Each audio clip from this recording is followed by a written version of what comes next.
السلام علیکم ناظرین کرام صلاح الدین ایوبی ایپیسوڈ 6 کا دوسرا ٹریلر آ چکا ہے اور ٹریلر دیکھ کر یہ چیز واضح ہو چکی ہے کہ آنے والا ایپیسوڈ بہت ہی دکھ بھرا اور غمگین ہونے والا ہے، کیونکہ ٹریلر کے اندر ہمیں چیز دکھائی جا رہی ہے کہ جو چیتلون ہوتا ہے وہ اپنا غصہ نکالنے کے لیے غزہ کے ایک گاؤں جہاں پہ سید ہاشم کی قبر واقع ہے وہاں پر اپنی شناخت کو چھپاتے ہوئے حملہ کرتا ہے اور وہاں پر موجود تمام مسلمانوں کو موت کے گھاٹ اتار دیتا ہے اور ہر طرف خون ہی خون بہا دیتا ہے۔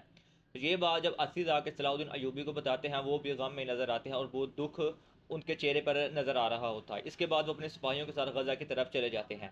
اور یہ بات جب شہزادہ امارلی کو پتہ چلتی ہے کہ اس طرح غزہ کے اوپر ایک گاؤں کے اندر حملہ کیا گیا، سب مسلمانوں کو موت کے گھاٹ اتار دیا گیا ہے، تو وہ بھی کافی پریشان نظر آتے ہیں کہ اگر اس بات کا ثبوت مل گیا کہ یہ سب کچھ چیتلون نے کیا ہے تو زنگیوں اور ہمارے درمیان جنگ چھڑ جائے گی، جو بالکل بھی اچھی بات نہیں ہے۔ اس لیے وہ جو بیلی ہے نا اس کو یہ فرض سونپتے ہیں کہ تم جا کے ساری چیزیں واضح کرو صلاح الدین ایوبی کو۔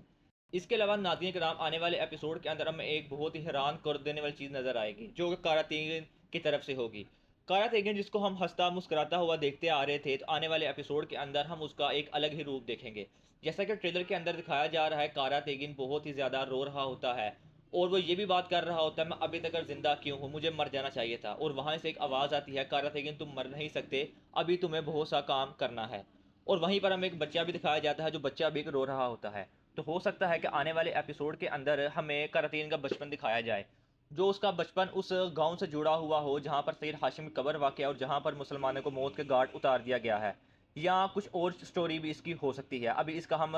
باقاعدہ طور پر تجزیہ نہیں کر سکتے کہ وہ کس وجہ سے کارا تیگن رو رہا ہے، لیکن یہ بات تو واضح ہو چکی ہے کہ آنے والے ایپیسوڈ کے اندر کارا تیگن کی ایک اپنی نئی سٹوری چلے گی اور ہمیں کارا تیگن ایک نیا دیکھنے کو ملے گا۔ جو ہم ہنستا مسکراتا کارا تیگن دیکھ رہے تھے وہ اب ہمیں دیکھنے کو نہیں ملے گا، کارا تیگن ایک ہمیں الگ ہی روپ میں دیکھنے کو ملے گا۔ ناظرین کرام آپ کو کیا لگتا ہے کون سی وجوہات ہیں جس کی وجہ سے کارا تیگن رو رہا تھا اور یہ بات کہہ رہا تھا کہ مجھے زندہ نہیں رہنا چاہیے بلکہ مجھے مر جانا چاہیے تھا؟ اگر ناظرین کرام آپ کو یہ ویڈیو اچھی لگی ہو تو ویڈیو کو ایک لائک ضرور کیجیے گا۔ ملتے ہیں آپ سے نیکسٹ ویڈیو میں، تب تک کے لیے اللہ حافظ۔